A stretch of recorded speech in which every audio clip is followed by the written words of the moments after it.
Hey gang, I did something crazy. I made a TTRPG in 30 days. 30 days. And I set up a backer kit for the first time in 30 days. The making the TTRPG wasn't quite the crazy part, it was mostly also the backer kit. But let's see what I did in those 30 days and what 30 days of stress got me. But before we dive into that, introductions. Hey folks, before we get into that, let me introduce myself. My name is VJ Harris, my pronouns are he, him, they, them, and something funny. I am a full-time tabletop role-playing designer and professional GM. You might recognize my name from things such as MCDM Productions, Arcadia, Flea Mortals, and An Elf and an Orc, How Little Baby, volumes 1 through 4. Alright, back to the video. Okay folks, before I take you on this whirlwind adventure, just in case you don't want to stay for the whole thing, I'm going to spoil it for you. 30 Days of Stress got me On Call, the werewolf dispatching game where you can't shift during the full moon phase, the day before, the day of, and the day after, because you have to be on call in case anything goes wrong with your fellow werewolves, their families, or the town involving werewolves. I'm running this backer kit not to make a profit, but to pay for 2 artists, an editor, and a layout designer. I want to make the best product for y'all, and if you're curious about the gameplay, check out this video on my YouTube page. It also got me a backer kit, which at the time of this recording has made $1,466, which is 48% of the way to our goal of $3,017. Go check it out right now. Even if you only have $1 to spare, back the $1 pledge to get access to the pledge manager after the backer kit is over. I promise it'll be cheaper than buying it on itch or DriveThruRPG when it's all said and done. Now, how do we get here? Well, I made some New Year's resolution. I wanted to submit to more writing contests. I've got a sad, queer, Weird West game me and a friend started making I wanted to finish. I had very specific things I wanted to do. And then, in a server with friends, one of them mentioned doing a backer kit for their games, All's Fair and Rise Wizards. Side note, if you want to check out a walkthrough review for All's Fair, check out this video. If you like the card game more and are pro fucking your partner so good you save the world, you're definitely going to want to check this out.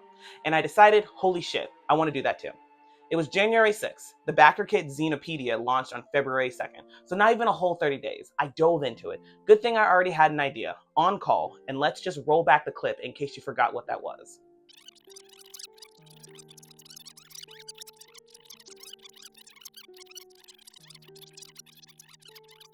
On Call, the werewolf dispatching game where you can't shift during the full moon phase, the day before, the day of, and the day after, because you have to be on call in case anything goes wrong with your fellow werewolves, their families, or the town involving werewolves. Okay, back to the present. I had an idea. I'd made a serious TTRPG before, Hunt RPG, and I could do it now. First came the system. I'm currently the mechanical director for Zyru, the Pan-African fantasy role-playing game. It's based on Powered by the Apocalypse, so the 2d6 plus stat thing was already on my mind because of that. It's simple and sleek. Coming up with the abilities wasn't particularly hard, although I wasn't super happy with them because some of them I pulled straight from D&D. Charisma, intelligence, strength, and constitution. Instinct and reflex were the 2 I didn't pull from D&D. Now I know D&D doesn't own those, but that's where my mind pulled them from, and well, I didn't like it and I thought I'd change it out. And I did change them out. Well, at least one of them. Constitution effectively became control, which is what determined how well you could control shifting into a werewolf if you did certain things. But with the dice and stats picked out, the hard part came in. How does the math work? Well, I started off wanting people to roll for their stats. You'd roll 2d6. One of the d6s would determine your modifier, so 1 through 6 for the 6 stats, while the other d6 would determine if it were even or odd. An interesting idea, which completely fucked up the math, something I didn't really realize until I did the first playtest. You're going to see a number of these clips, so hold on. Yeah, I definitely think you should lower this curve here. So probably do it like D3s instead of D6s. Yeah, mine is exactly half and half, and yeah, oh Jesus Christ. So yeah, I think you just say D4s would be better. What's your body and mind, Kish? Body's 10, mind is negative 13. What? Exactly half and half. Yeah. My body is 8 and mind is 16. Okay, yeah, that's okay. All right, where are we doing this? I've been designing for about 6 years now. My official first thing I published design debut is at the end of March. And even to this day, there's still a thing I struggle with, letting an idea go. I didn't want to move away from rolling dice for your stats. That's something I love doing, at least in D&D. Haven't really played other games that let me roll my stats, and now I can see why other games might not do it. But I let that go, and we kept going from there. What is the tapping into the wolf do now?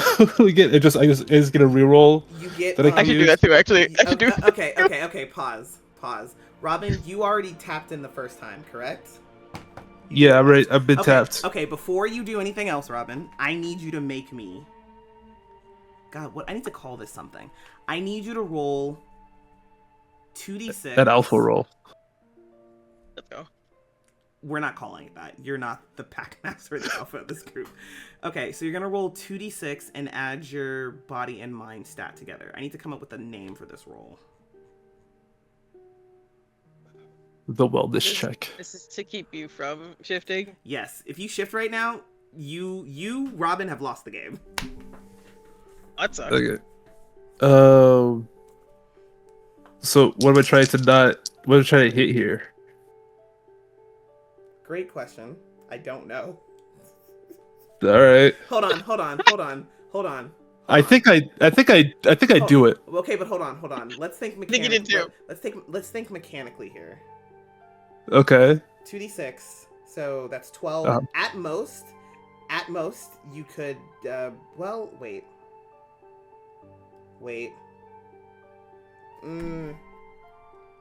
Something that should step up in difficulty the more times that you tap in, right? So this should probably start out pretty low right now. Well, you get a -1 to the you get a -1 each time you do this after the first time. Like you get one freebie. Oh, I didn't read that. There it is. Yeah. Okay. Okay, so hold on. What? I gotta figure out math averages for this, right? Like on of the 3d6. Oh my god, I hate math. I deeply hate math, actually. It's so fun though. Okay, for this roll, we are gonna set it at a... We're gonna set it at a 11, and then I'll figure out the math. That just doesn't work at all. What'd you get, Robin? Oh, so with it being at 11, I just pass it inherently because my body and mind are 6 and 6. But I can also have the dice in here too. Oh my god! Well, here's the thing. That would be difficult. That wouldn't be difficult for Robin, but that would be difficult for me. Should it be? Wait. I know how to do this.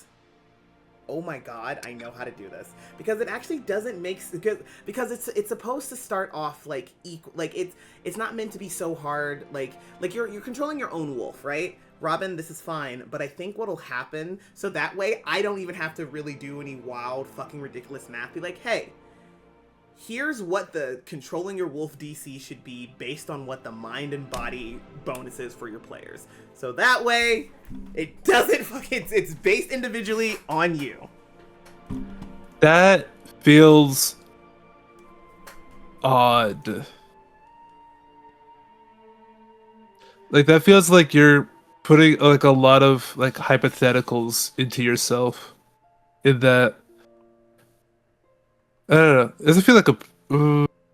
I don't know any other way without also like just completely like I don't know any other way to handle the, like average in such a way that it's fair to everybody regardless of what they pick or roll, because it's supposed to start off like kind of okay, and then the more you use it, it gets harder because you get a penalty because you're tapping into it.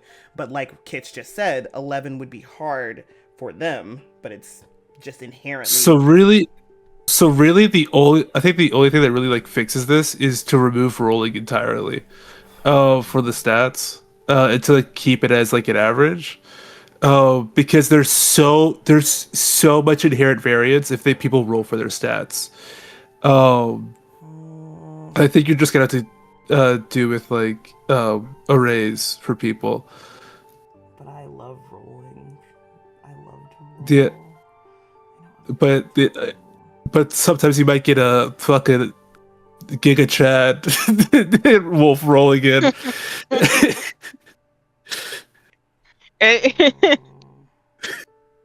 I think mine is even just like an average, what an average person's experience would be, honestly. Because like I have what, 1, 2, 3, 4. I have 4 positives and 2 negatives. Yeah, but this does. It's so funny how like my roll ended up testing the upper bound for this system. Yeah. Okay. I might just, okay, I think okay, I'll have, yeah, getting rid of the arrays and then figure out what to do with the arrays. Honestly, maybe there won't be a 0 in there anywhere. Maybe it'll be 3 negatives and 3 positives. That's what I was thinking. That's Yeah, I think rolling for the positive and negatives is really kind of, what if it's just, I guess, adding negative like a main 1, 2, problem. 3, positive 1, 2, 3. We can just go with that. That'll work. That'll do. That's easy. Yeah. That's goodbye rolls. But even after doing that, we ran into another problem, the DCs. Now, you may be asking yourself, VJ, what are the DCs tied to? Glad you asked. In On-Call, you get sent out on scenarios, which can range from helping a human babysitter wrangler toddler triplets who are displaying werewolf powers already to deciding whether or not a teenager that was mauled by one of your younger wolves is going to get medical treatment, or if you're going to kill the kid, all her siblings, and make it look like a bear attack or something. To determine if you win or lose a scenario, they each have a scenario score split into 2. One for any mental related things, charisma, instinct, intelligence, and one for any physical related things, strength and reflex. Even though, for some reason, I don't like fluff, which is super weird. I literally have a degree in creative writing. I literally want to write books. I'm not bad at it.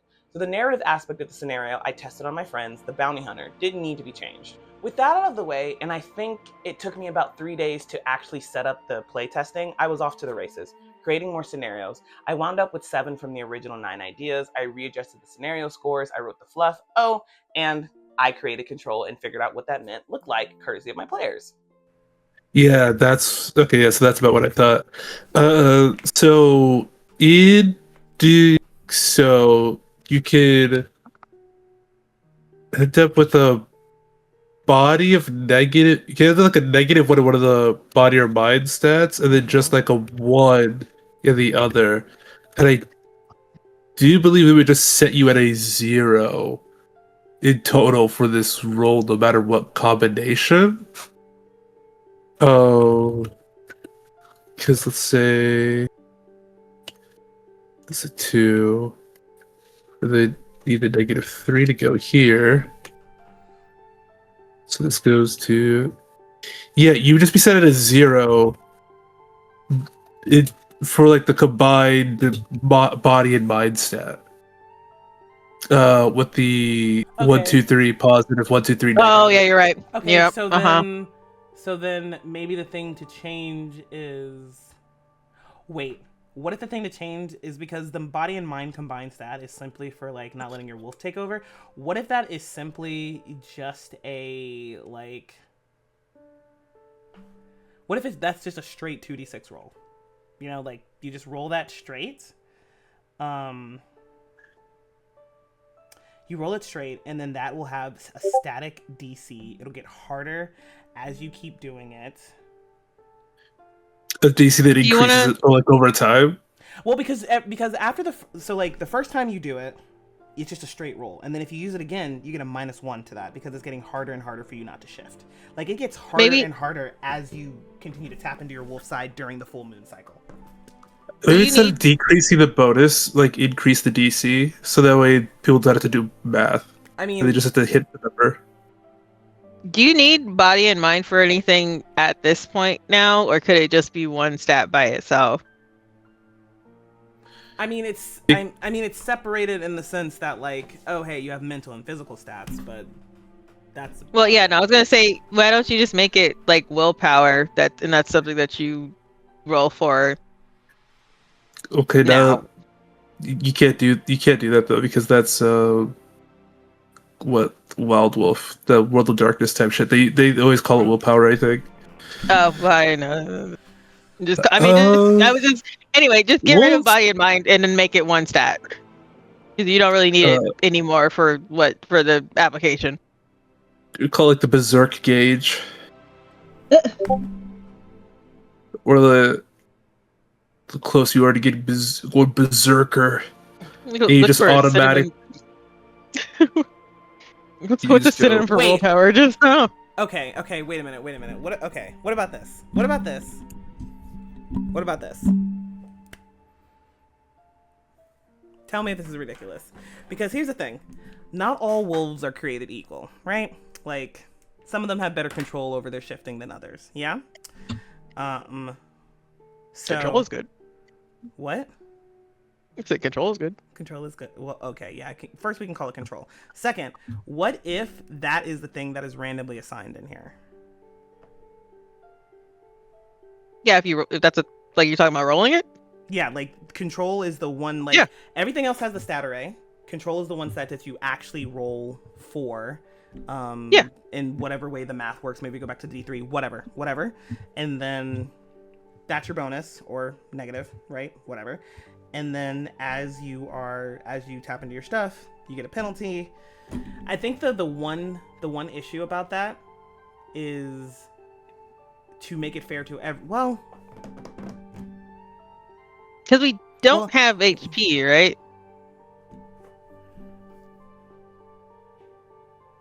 Could just willpower kind of just function almost as your HP?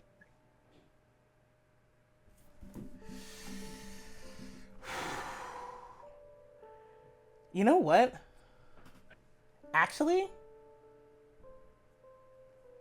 that's I keep not calling it willpower. whatever we call it. That's not actually a bad idea because picture this.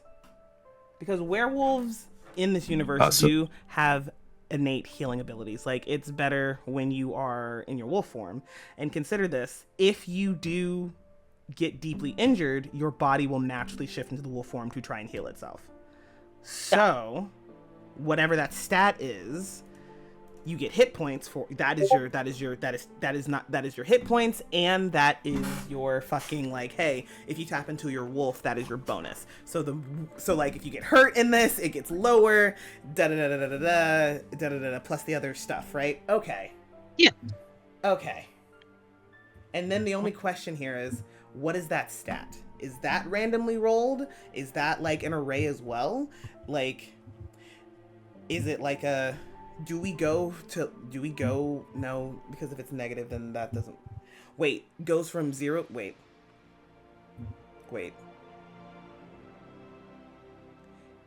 that is a roll of 1 to 3.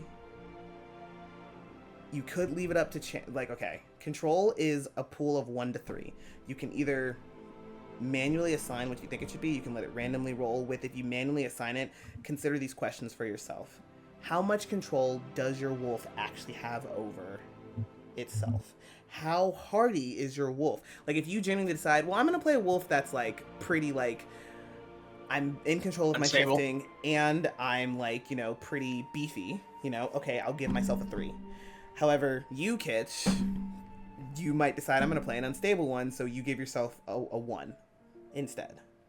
It's hard to control yourself. You're like in your natural human form. It's easier for you, like you have less of a barrier between like getting hurt and having to shift.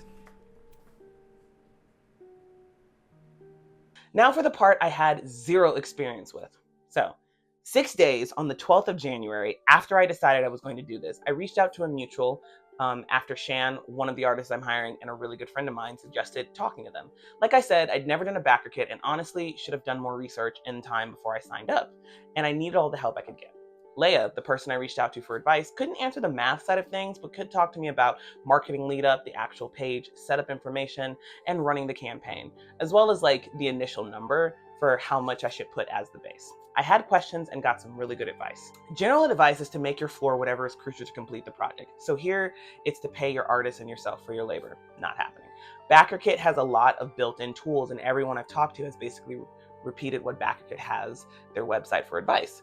I'd consider like 1 or 2 stretch goals or achievements, give updates at least once every couple of days. Whatever you make in the first 48, you can pretty much count on it tripling over the course. So if you make 250 in the first 48, you'll probably make 750 when it's all said and done. That isn't 100% of the cases, but it seems to be the general bell curve for 30-day runs. I hope that's not the case, because if so, we're not funding. If you're doing a shorter run, I don't really know how those work, and since you're involved in one of their promotions, your numbers might also be a little weird as well. People do like pre-save incentives from what I've seen, so if they follow in advance, they get a little something extra. General practice is folks coming in the first 48 and the last 48 also get something interesting. Neither of these are necessary. They mostly help with the marketing. All of that made sense, and even though I'd never done this before, it was still squarely within my wheelhouse of capabilities. And then the worst happened. I had to handle the math. I'm not a math gay, folks, even though I keep doing things related to math. But I was in luck. I had another mutual who I could ask, Seven. We hopped on a call, and since Seven has done a bajillion Kickstarter and backer kits, they were the perfect person to answer my questions. At first, we looked at a really fucking scary Google spreadsheet, which made me want to pull my eyes out with my bare hands. But then we moved on to something much simpler that even I could work with as long as I didn't break anything. I haven't broken anything. Even after all that work with the math, which I still fucked up and didn't factor in the cut backer kit will take, I'll handle those funds later. I still had a problem. I didn't know the time frame to have my campaign ready because I didn't do enough research. So picture me thinking I had everything done. I didn't, and got a Discord message and an email from someone at BackerKit asking me if I was still participating. It was Thursday mid-morning, and I had until Friday afternoon to have it all done so it could launch on Monday. And fuck me, I did it. I finished up the pledges, the story, the everything, and triple checked the math, which I needed because fuck me, I messed it up bad. And now here we are, 12 days into the Kickstarter. Am I still stressed? Yes. Is it less? Yes. Should I have planned more marketing ahead of time? Yes, but I did it. Even if it doesn't fund, I can mark it off my New Year's resolutions. Thank you so much, folks, for sticking around for this whole conversation. And if you can go support me on BackerKit, please do. And that's all for now, folks. Peace out.